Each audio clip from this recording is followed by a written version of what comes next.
Israel.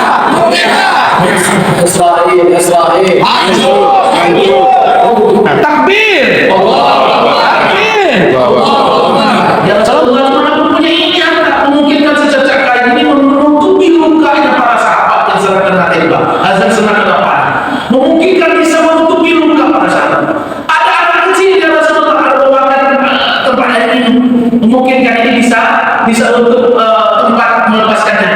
Ada sahabat yang tidak punya harta apa-apa, hanya pakaian ibadah. Dia kalau saya tak punya apa-apa ya Rasulullah, dia masuk ke masjid, dia doa, Allahumma a'izzal Islam wal muslimin. Ya Allah, berikan kemuliaan pada orang muslimin ya Allah. Allah mansur muhajirin wal ansor. Berikanlah kemenangan, tolonglah bantu ya Allah untuk kaum muhajirin dan sedang berperang. Karena dia tak punya apa-apa, hanya punyanya dirinya sendiri.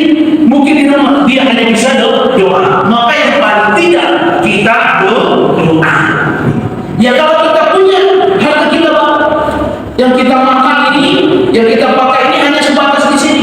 Tapi yang kita bawa untuk agama Allah ini adalah yang akan menggiring menyeret kita masuk surga bersama mereka. Karena di akhir ayatnya itu Allah berfirman, di akhir ayatnya yang saya bacakan baru sepotongnya lagi, wajannatul ardu wasamawati wal ardu iddat lil muttaqin. Karena Allah telah menyediakan surga bagi kalian. Meskipun kalian cuma doa, meskipun kalian cuma doa, meskipun kalian cuma doa, Allah ingin memberikan surga bagi kalian. Berarti ujiannya bukan kaum Palestina atau kita. Kalau mereka mati syahid masuk surga. Kalau mereka menang mereka dapat pahala besar. Ketikanya apa? Menggiring kita.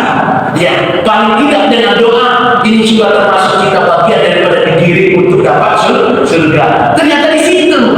Karena kalau Allah ingin memusnahkan sebuah kaum itu nggak pakai bantuan manusia, nggak perlu bantuan makhluk, tapi giringannya itulah Allah ingin. Karena di akhir ayat itu uiddat lil muttaqin, disediakan di surga bagi orang-orang yang bertakwa. Artinya rasa sayang kita terhadap agama Allah. Kita sudah doa bersama. Sekarang Bapak, ada beberapa orang, coba kami lihat di sini Ustaz ada beberapa orang dan ibu satu dua tiga saya meneliti dari mana mereka kok masih kecil itu bisa, masih kecil ibu bapak itu sudah bisa hafal Quran dari metode yang mereka buat. Ternyata salah satunya adalah jauh daripada mengaji.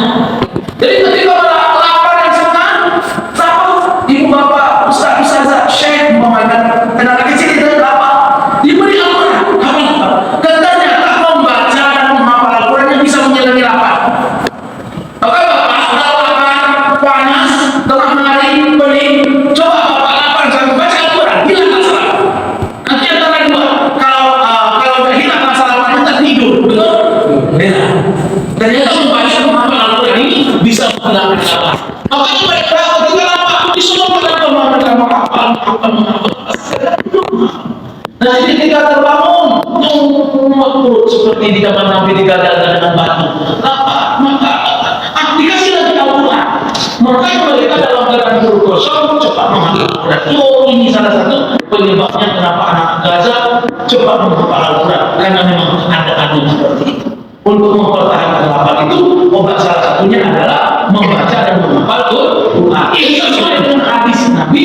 Nanti akhir zaman akan datang, akan mengambilkan makanan, betul? Akan mengambilkan minuman, betul? Akan mengambilkan semua luka bumi ini kering, tidak ada lagi makanan dan minuman, betul?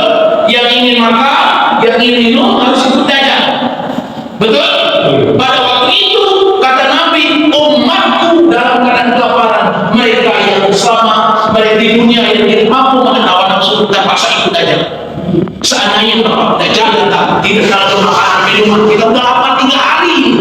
Lihat anak mencerita haus, tak tega kita, terpaksa ikut dajjal, terpaksa ikut dajjal. Kalau iman kita sekarang pasti ikut dajjal. Maka kata Nabi lari dari sana godaan itu. Nah untuk mempertahankan lapar dan haus itu, Nabi perintahkan kita membaca dalam hadisnya surah Yasin. Baca Yasin pagi hari, Allah kenyangkan sampai sore hari. Baca Yasin pagi hari, sore hari, Allah kenyangkan sampai pagi hari. Ternyata pertahanan haus dan lapar dari dajjal itu Nabi kasih amalan Yasin. Alhamdulillah. Kita kadang-kadang suka membaca Yasin malam ya kan? Kita selalu suka dengar. Soalnya bapak-bapak sini yang menghafal Yasin, betul? Meskipun bapak tidak pernah menghafal Yasin, tapi karena sering dibaca, hingga apa? Kayak bapak suka membaca surah Al-Kahfi. Baca surah Al-Kahfi setiap Jumat. Karena sering dibaca, lama-lama terasa hafal. Ya Pak ya. Orang membaca Yasin kita bisa ngikutin ayat per ayat ya kan. Kenapa? Karena suka membaca satu amalan Pak. Ya. Ini hadis Nabi yang membuktikan bahwa ketika sedang terlapar, haus penderitaan yang sangat, baca Al-Quran, hafal Al-Quran akan Allah hilangkan rasa lapar dan haus itu. Itulah menyebabkan Anda Ibu Bapak. Bismillahirrahmanirrahim. Ya Allah, pagi ini kami niat wakaf untuk menghafal Quran.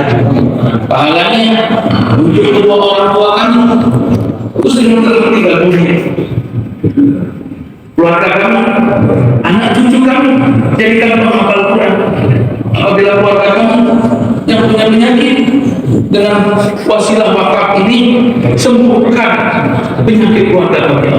Doa Allah ya walidi. Ampunkan dosa orang tua mereka dalam kubur. Rahmati orang tua mereka ya Allah. Masukkan surga keluarganya dengan keberkahan umur, berikan keberkahan rezeki mereka, berikan keberkahan keturunan, jadikan keturunan menjadi ahli Quran. Matikan mereka dalam husnul khotimah ya Allah. Assalamualaikum warahmatullahi wabarakatuh. Sahabat Adi di seluruh Indonesia, pagi hari ini kami dari Jamaah Masjid Miftahul Jannah, Jalan Cimanggu Kecil, Kota Bogor, bersama Dewan Kemakmuran Masjid, bersama tokoh agama, sesepuh kami, orang tua kami, bahwa kami Masjid Miftahul Jannah membela, mendukung, menyelamatkan daripada bumi para nabi dan rasul, yaitu Masjidil Aqsa dan Palestina. Takbir! Takbir! Palestina, merdeka! Israel.